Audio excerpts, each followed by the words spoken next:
Another way of measuring the value of an income stream is by considering its present value. The present value of an income stream of R of t dollars per year over a term of t years, earning interest at the rate of R per year, compounded continuously, is the principal P that will yield the same accumulated value as the income stream itself when P is invested today for a period of t years at the same rate of interest.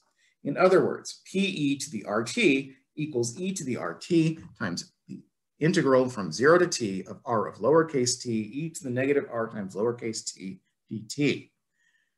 The present value of an income stream of R of t dollars per year, earning interest at the rate of R per year compounded continuously, is given by PV equals the integral from 0 to capital T of R of t times e to the negative RT dt. The owner of a local cinema is considering two alternative plans for renovating and improving the theater.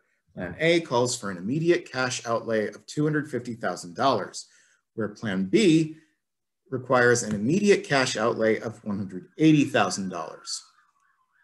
It has been estimated that adopting Plan A would result in the net income stream generated at the rate of F of t equals $630,000 per year, whereas adopting Plan B would result in a net income stream generated at the rate of G of t equals $580,000 per year for the next 3 years. If the prevailing interest rate for the next 3 years is 10% per year, which plan will generate the higher net income by the end of 3 years? Since the initial outlay is $250,000, we find, using our formula for present value of an income stream with R of t equals 630,000, R equals 0.1, and t equals 3, that the present value of the net income under Plan A is given by the integral from 0 to 3 of 630,000 times e to the negative 0.1 t dt equals 250,000. So 630,000, that should have been minus 250,000, sorry. 630,000 over negative 0.1 times e to the negative 0.1 t evaluated from 0 to 3 minus 250,000 equals negative 6.3 million e to the negative 0.3 times 6.3 million minus 250,000, which is about $1,382,845.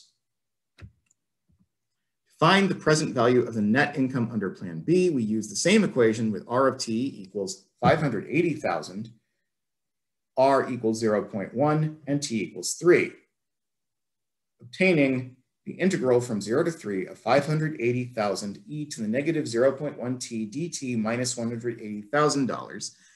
Proceeding as in the previous computation, we see that the required value is $1,382,845. Comparing the present value of each plan, we conclude that Plan A would generate the higher total net income over the 5 years. Note that the function R in this example is a constant function. If R is not a constant function, then we may need more sophisticated techniques of integration to evaluate the integral. An annuity is a sequence of payments made at regular time intervals. The time period in which these payments are made is called the term of the annuity. Although the payments need not be equal in size, they are equal in many important applications, and we will assume that they are equal in our discussion. Examples of annuities are regular deposits to a savings account, monthly home mortgage payments, and monthly insurance payments. The amount of an annuity is the sum of the payments plus the interest earned. A formula for computing the amount of an annuity A can be derived with the help of our equation for the accumulated value of an income stream. Let P be the size of each payment in the annuity, R is the interest rate compounded continuously, capital T is the term of the annuity in years, and M is the number of payments per year. Assume that the payments into the annuity constitute a constant income stream of R of T equals MP dollars per year.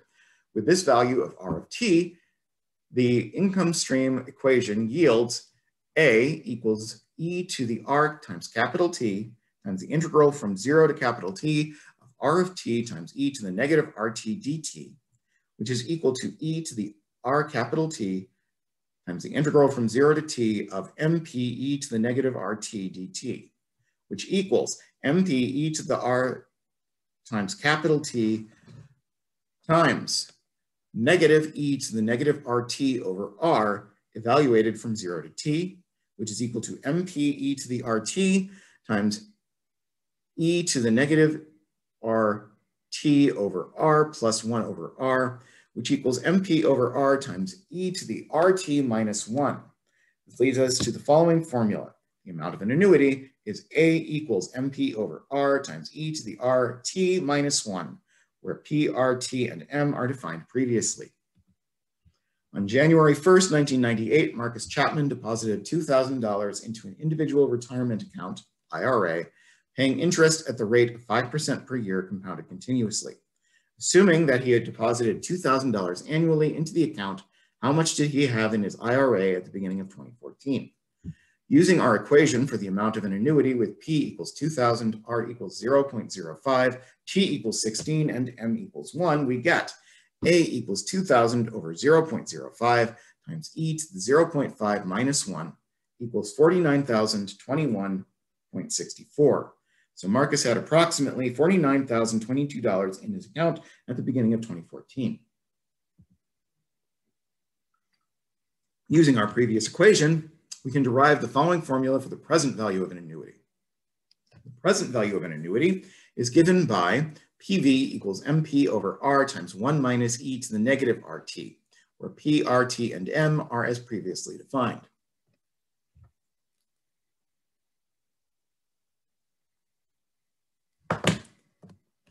Tomas Perez, the proprietor of a hardware store, wants to establish a fund from which he will withdraw $1,000 per month for the next 10 years. If the fund earns interest at the rate of 6% per year compounded continuously, how much money does he need to establish the fund? We want to find the present value of an annuity with P equals 1,000, R equals 0.06, T equals 10, and M equals 12. Using our equation for the present value of an annuity, we find PV equals 12,000 over 0.06 times 1 minus e to the negative 0.06 times 10, which is about $90,237.70. Therefore, Tomas needs approximately $90,238 to establish the fund. One method used by economists to study the distribution of income in a society is based on the Lorenz curve. To describe the Lorenz curve, let f of x denote the proportion of the total income received by the poorest 100x% of the population where 0 is less than or equal to x is less than or equal to 1. Using this terminology, f of 0.3 equals 0.1 simply states that the lowest 30% of the income recipients receives 10% of the total income. The function f has the following properties. First, the domain of f is the closed interval from 0 to 1. Second, the range of f is the closed interval from 0 to 1. Third, f of 0 equals 0 and f of 1 equals 1. Fourth, f of x is less than or equal to x for every x in the interval from 0 to 1. And fifth, f is increasing on the closed interval from 0 to 1. The first two properties follow from the fact that both x and f of x are fractions of a whole. Property 3 is a statement that 0% of the income recipients receive 0% of the income, and 100% of the recipients receive 100% of the total income. Property 4 follows from the fact that the lowest 100x% of the income recipients cannot receive more than 100x% of the total income. A typical Lorenz curve is shown below. Consider the Lorenz curve described by the function y equals f of x equals x. Since exactly 100x% of the total income is received by the lowest 100x% of income recipients, the line y equals x is called the line of complete equality. For example, 10% of the total income is received by the lowest 10% of income recipients, 20% of the total income is received by the lowest 20% of income recipients, and so on. Now it is evident that the closer a Lorenz curve is to this line, the more equitable the income distribution is among the income recipients. But the proximity of the Lorenz curve to the line of complete equality is reflected by the area between the Lorenz curve and the line y equals x. The closer the curve is to the line, the smaller the enclosed area. This observation suggests that we may define a number called the coefficient of inequality of a Lorenz curve as the ratio of the area between the line of complete equality and the Lorenz curve to the area under the line of complete equality. Since the area under the line of complete equality is 1/2, we see that the coefficient of inequality is given by the following formula. The coefficient of inequality, or Gini index, of a Lorenz curve is L equals 2 times the integral from 0 to 1 of x minus f of x dx.